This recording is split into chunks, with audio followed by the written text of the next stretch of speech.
안녕하세요. 시사몽땅입니다. 작년 8월에 국방부는 2021년에서 2025년 국방 중기계획을 발표하면서 3,600톤에서 4,000톤급 잠수함 3척을 핵잠수함으로 운영하겠다는 계획을 사실상 공개했습니다. 문재인 대통령도 선거 공약 중에 핵잠수함 건조 계획을 밝힌 바 있어 이번 정권에서 핵잠수함 건조를 추진할 것이라는 예상이 많았습니다. 하지만 최근 국내 언론에서 한국의 핵잠수함 건조에 대해 미국이 전향적으로 나서고 있다는 보도 가나와 주목되고 있습니다. 작년 7월에 김현정 청와대 국가안보실 2차장이 지난해 7월에 국내 시사 프로그램에 출연해 한국의 차세대 잠수함은 원자력 추진이라고 언급해 눈길을 끌었지만 핵잠수함을 건조하는 데 걸린 돌은 농축 우라늄을 어떻게 안정적으로 입수하느냐입니다. 기본적으로 핵잠수함 보유국들은 당연히 해결료를 자체 공급하고 있으며 프랑스의 협력을 받아 핵잠수함을 건조 중인 브라질에서조차 해결료 확보를 위해 해결료 주기를 확립하고 있으나 한국은 한미 원자력 협정의 영향으로 핵농축이 20% 미만으로 제한돼 있어 국내에서 고농축 우라늄을 제조할 수 없습니다.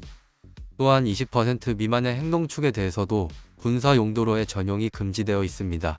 이것이 한국의 핵잠수함 건조를 오랫동안 막아온 걸림돌로 한미 원자력 협정의 개정이 이뤄지지 않으면 한국의 핵잠수함 건조는 불가능하지만 우리나라 정부는 핵잠수함의 동력을 위한 원자력의 사용은 한미 원자력 협정이 적용되지 않는다는 입장을 미국에 내세우고 있습니다. 또한 국내 언론에서는 저농축 우라늄을 동력으로 사용하는 최신 핵잠수함은 프랑스의 바라쿠다급 잠수함이 있으며 따라서 우리나라의 핵잠수함의 모델은 프랑스 바라쿠다급이 될 것이라고 보도되고 있습니다. 이런 여러가지 말들이 많은 가운데 국내 언론에서는 한국형 핵추진 잠수함이 서서히 모습을 드러내고 있으며 올해 초에 핵잠수함의 작전 요구 성능이 확정되었다고 밝혔습니다. 사업의 가장 큰 고비인 연료 문제에서도 진전을 보이고 있으며 올해가 가기 전에 한국형 핵잠 관련 공식 발표가 나올 조짐이 있다고 국내 언론에서 보도했습니다. 방위사업청은 올해 1분기에 장보고3 배치3의 ROC를 결정했으며 ROC는 무기의 성능 범위를 정하는 단계입니다. 장보고3 배치3의 ROC는 4,000톤급 핵추진 잠수함으로 개발할 계획입니다. 실제 무게는 배 자체 무게인 경하 톤수 4,000톤을 훌쩍 넘으며 화물이나 인원을 다 태운 만재 톤수는 5,000톤 이상일 것으로 보입니다. 또한 10여 발의 잠수함 발사 탄도미사일을 실을 수 있을 것으로 보입니다. 장보고3 배치1과 배치2는 디젤 전기 추진의 재래식 잠수함입니다. 공기 무료 추진 체계를 갖춰 잠항시간이 일반 잠수함보다 길지만 핵잠만큼은 못합니다. 북한이나 주변국을 상대하려면 빠른 속도로 오랜 시간 작전을 수행해야 하므로 장보고3 배치3의 추진 방식은 핵추진 방식이 재래식 방식보다 낫다라는 판단이 내려졌다는 설명입니다. SLBM을 탑재한 핵잠이지만 핵무기로 무장하지 않아 장보고3 배치3는 전략 핵잠이 아닌 공격 핵잠으로 분류됩니다. 지난해 8월 2021에서 25년 국방 중기계획 발표 당시 국방부 관계자는 배치3는 4,000톤급이라며 추진 방식을 현 단계에서 말하기 적절하지 않다고만 밝혔습니다.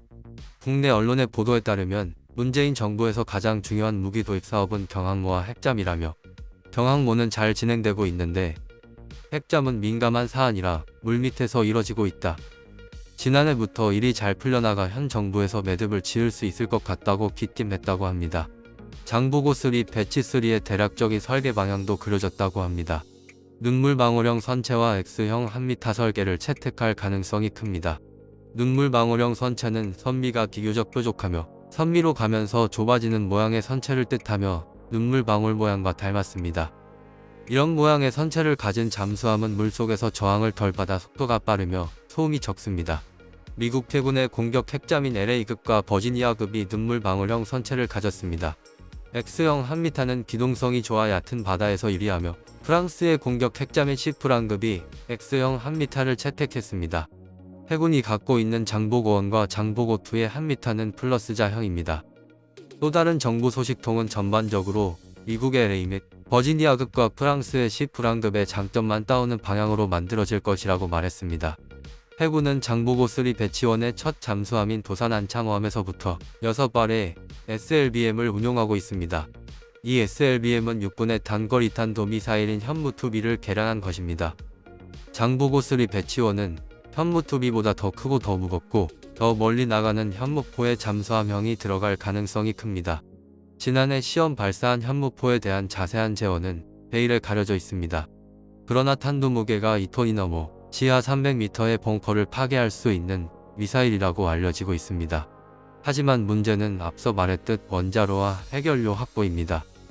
국산 핵잠수함을 바다에 띄우려면 예산과 기술, 원자로 및 해결료가 필요합니다. 예산과 기술은 그동안 잠수함 건조를 진행하며 많은 경험을 쌓아 문제가 되지 못합니다. 해군이 자주 국방 네트워크의 핵잠 도입 검토를 의뢰한 결과 핵잠 개발에 7년이 필요하며 비용은 한 척당 1조 3천억에서 1조 5천억 원인 것으로 나왔습니다. 한국은 장보고1과 장보고2, 장보고3 잠수함을 차례로 만들면서 관련 기술을 쌓아서 부족한 기술은 국내 연구로 메우거나 해외에서 도입하면 됩니다. 하지만 관건은 핵잠의 심장인 원자로와 원자로를 가동할 해결료입니다. 핵잠의 원자로는 한국형 소형 원자로인 스마트를 고쳐 쓸 것으로 보입니다. 이 원자로는 옛 소련의 핵잠 원자로를 바탕으로 설계되었습니다. 하지만 스마트 원자로는 설계도에 머물러 있어서 상용화를 추진하고 있습니다. 서글열 서울대 원자핵공학과 교수는 스마트 원자로를 바탕으로 한 한국형 핵잠 원자로는 4년 안에 시운전할 수 있다고 말했습니다. 일각에선 미국이나 영국, 프랑스와 같이 이미 핵잠을 스스로 건조한 나라로부터 기술과 노하우를 빼올 필요성이 나오고 있습니다. 특히 미국과의 협력은 필수적입니다. 특히 핵잠 원자로의 동력권인 해결료가 관건입니다. 노무현 정부 시절 삼룡이 사업단 단장을 지낸 문근식 경기대정치전문대학원 교수는 한국과 미국의 원자력 협정은 한국형 핵잠의 동력권을 구하는 길을 차단했다고 설명했습니다. 그동안 미국의 태도는 강경했습니다. 미 해군 해상체계사령부의 제임스 캠벨 프로그램 분석관은 2019년에 한 토론회에서 미국은 한국이 동맹국이라 하더라도 핵잠수함 기술을 내주지 않을 것이라고 말했습니다. 하지만 최근 한국의 주변 상황이 변하자 미국이 우라늄 제공을 전향적으로 검토하고 있다고 합니다. 한국은 그동안 미국에게 구형 핵잠의 대여 및 판매를 집요하게 요구했으나 미국은 자국의 전략자산인 핵잠수함을 해외에 판 전례가 없다는 이유로 거절했습니다. 그런데 국내 언론의 보도에 따르면 최근 미국 조야의 분위기가 달라지고 있다고 합니다. 북한이 핵잠을 개발한다고 밝혔고 중국을 견제하는 데 필요하기 때문에 한국의 핵잠 보유를 인정하자는 여론이 미국 의회에서도 나오고 있다고 전하며 정부 소식통은 핵무기가 아닌 핵잠은 한미 원자력 협정에 예열하며 자체적으로 우라늄을 재처리할 수도 있다고 미국에 살짝 운을 떼기도 했다며 미국 정부가 최근 한국 핵잠에 대해 전향적으로 검토하는 것으로 알고 있다라고 보도했습니다. 한미 양국은 매년 10월 말이나 11월 초에 열리는 한미 안보협의회에서 핵잠 문제를 본격적으로 논의할 가능성이 점쳐지고 있습니다. 양국은 미국이 재처리한 20% 미만의 우라늄을 한국에 제공하는 방식으로 합의할 것으로 보입니다. 작년에 한국 정부는 이미 미국의 전홍축 우라늄 공급을 타진한 적이 있습니다. 국내 언론의 설명에 따르면 한국 정부는 작년에 김현정 국가안보실 2차장을 미국에 파견하여 핵 잠수함의 필요성과 건조 계획을 설명했으며 그때 미국에서 전홍축 우라늄을 공급받고 싶다고 타진했지만 미국은 핵 잠수함에 사용하는 농축 우라늄을 외국에 판매할 수 없다고 한국의 요청을 거부한 것으로 보입니다. 우리나라 정부도 미국은 잠수함을 해외에 판매하지 않으며 하물며 핵 잠수함에 사용되는 농축 우라늄을 우리나라에 판매할 것이라고는 기대하지 않았을 것입니다. 그렇다면 우리나라 정부는 작년에 왜 미국에 거절당할 것을 알면서도 미국으로 갔을까요? 표면적으로 보면 핵 잠수함의 건조 동의를 미국으로부터 끌어내기 위해 미국의 해결료 공급을 의존한다라는 것을 내비친 것으로 보입니다.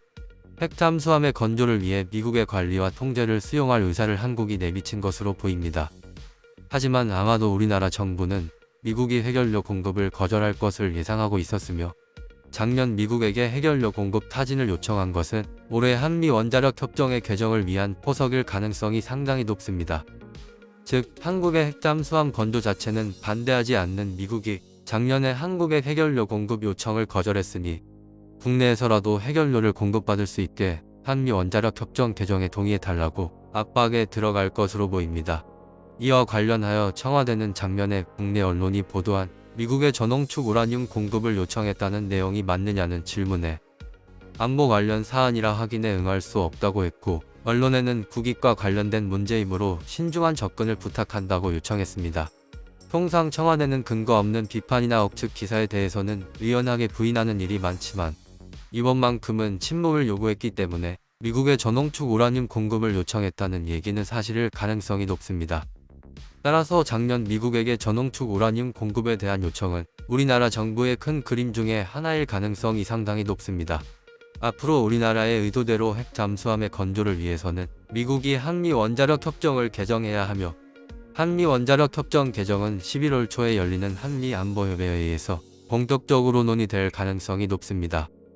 11월 초에 열리는 한미 안보협의회를 주목할 필요가 있습니다.